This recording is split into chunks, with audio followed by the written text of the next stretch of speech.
Good afternoon, ladies and gentlemen. This is Harry Muppet. We are going to be continuing our cast of the G04 SC2 Cup, or the Go4 SC2 Cup. I'm not sure exactly which it is, but I did do a bit of research on that. It's actually a tournament organised monthly by the ESL, which is the Electronic Sports League, and it's mainly aimed at players in Europe, so there'll be a lot of European players in that. We already cast the series of third place games for the April tournament.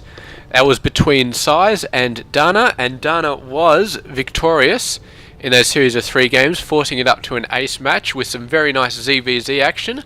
But now we have moved on. We are on to the grand final match of this April G04 SC2 tournament, and down the bottom left we have our player C Shuttle, who is a blue Terran, and up the top right we have our red Zerg player, whose name is Hyun, but from looking at the replay packs, his name is actually Hyun, and C Shuttle's name is actually Mentalking. So we will try and keep our heads straight about that, but you know me, I'll probably just call them blue and red, and it'll probably just work out all in itself. But so this is Mentalking, and this is Hyun, and this is the grand final of that monthly tournament. So very, very good stuff going on.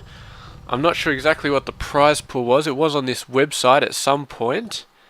It may have been 500 euros, it may have been 100 euros. It's something awesome. There definitely is a prize pool. You definitely do get money for this. I think it is 500 euros.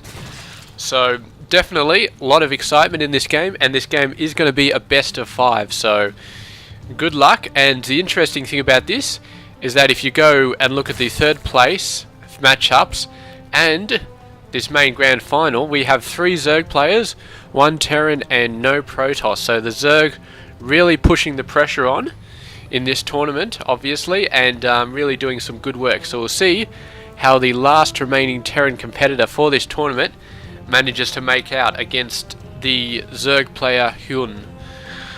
So what have we got going on so far? Not too much. He's got this block going on. You can see he's started the supply depot but hasn't really built it that much. That's basically just the block for drone scouting, or perhaps for a 6 pool. So if they send out a 6 pool, they have to bash their way through this depot, and that gives us just a little bit more time. And by the time he sees the 6 pool, he can cancel this in the middle. He can move the SCV over to this one and start building it, or he can get another SCV over there to start finishing this off. And it's hard to destroy something while it's being built, especially if you just got lings. Probably only about 3 of them can attack this at one time. So very tricky to break down that from the Zerg at that point. He's fully set up now. He's got 2 Marines hanging out at the front. He's got another command center coming down. He does have double gas. This is double gas without a factory up yet, so this can only mean something very interesting. And I'm not exactly sure what it is, because I am not the best commentator in the world. I'm sure somebody else like Husky or HD or one of those guys would probably know exactly what double gas means, but I am still learning, and I guess you guys are learning with me. So we'll see exactly what that double gas means. We know the Zerg is going fairly standard. He's got his 1 gas up, he's got speed going on, he's got the expansion, he's got some drones coming out, he's got some queens coming out. So nothing fancy about that play so far. We do have a factory coming out. Now double gas, maybe double gas means a lot of widow mines. He might want to pump out the widow mines fairly fast. That could be a possibility. These Marines, I can never tell if these are the level 30 Marine skins, or if they're just well, considering this supply depot just looks like a normal supply depot. I'm not sure if he's even level 20 yet, but I may be wrong. And we'll see exactly. I want to see when one of these pops up, whether that's he's got the level 20 supply depot skin, because of course they're underground, so it's a bit hard to see at the moment. But here we go, we've got the factory, we've got the reactor. So it's possible, yeah, it looks like we may be seeing some fast Hellion harass here. That doesn't explain, or maybe it does. Maybe he's going for, there we go, widow mines. So he's going for widow mines.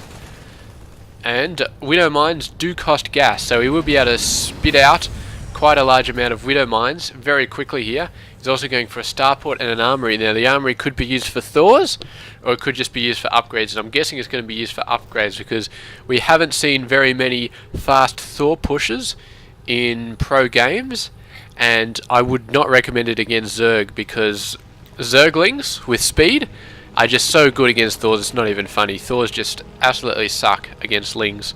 Even late game, Lings are still one of the best counters against Thors, so I don't expect to see Thors. But, there we go, we're going to see some Hellbats coming out now.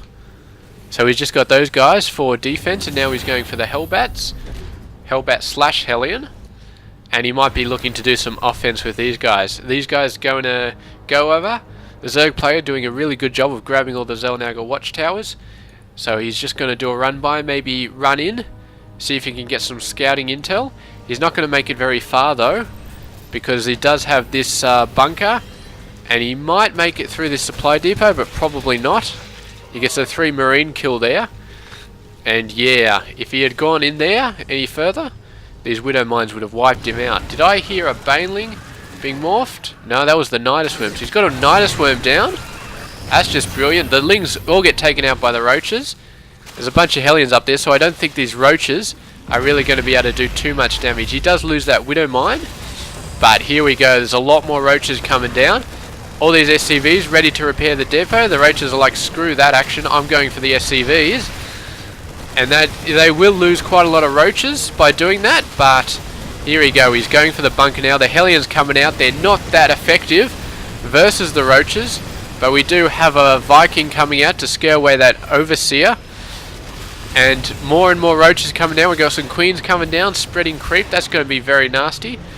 And we're really going to have to see what the Terran player can do at this time, because this is some very aggressive Roach pushing in here. And he doesn't really have the correct unit to deal with it. He's got Hellbats, and Hellbats are not that good. They're good versus light. Roaches are not light units, they're armored units. He really needs some Marauder action, I think, to effectively deal with the Roaches. He doesn't have it at the moment. He's just got Hellbats, and he really needs to work on tech switching over to Marauders at this point. But we'll see where he's going. There we go, there's a tech lab going down the barracks, so that's going to start off his Marauder production. And for now, the Hellbats are going to provide enough of a deterrent to scare away the Roaches. But there he goes, he's actually loading up into the medevacs. He might be going for some sort of drop action, but that was a bad time. He's going to have to run back here. He's going to have to scare these guys off. There we go, he's not even going to need to drop, he just needs to hover overhead. And the Zerg's like, yeah, I don't want any part of that. I don't want to be under a whole lot of dropships. So there we go. There we go. He's going to drop them right next to the Roaches. Excellent use of the Hellbats. Don't do that much damage to Roaches, but with that massive flamethrower, the splash damage hits all of those tightly packed Roaches, and that is only going to be a good thing. The creep spread really getting in here really fast, but he is getting some Marauders now. He's getting some stim up. He's building some more barracks. This is what he needs to do, but look at this play by the Zerg player, getting a Nidus Canal up in here. He needs to take this out ASAP. He's getting him some SCVs into the action. I think he should be fast enough, but meanwhile the Roach is coming down, hitting this expansion. He's got to lift it off. It is starting to burn down. This is not. He's not paying attention there, and he's lost his command center. And at that point, is just too much pressure gone down. He's sent over the medevacs here, but I think they got repelled by this fair Roach force on the backside, and really he teched into Hellions, and Hellions just weren't a good unit to Roaches, and from that point on he was just holding on, trying to scare these guys away and get Marauders at the same time, but it was just too tough to do that. The Roach pressure was just too high, and eventually he just had to GG. So it was a valiant effort by our Terran player, but that Roach push really was very scary and very effective. So that's game 1 of this grand final series of the Go For SC2 Cup that was broadcast in April of this year. So we are going to go ahead and we're going to go on to game 2, and we're going to see if the Terran player can get back into the game. So thank you very much for watching, and this has been Hairy Muppet. Look forward to the next video.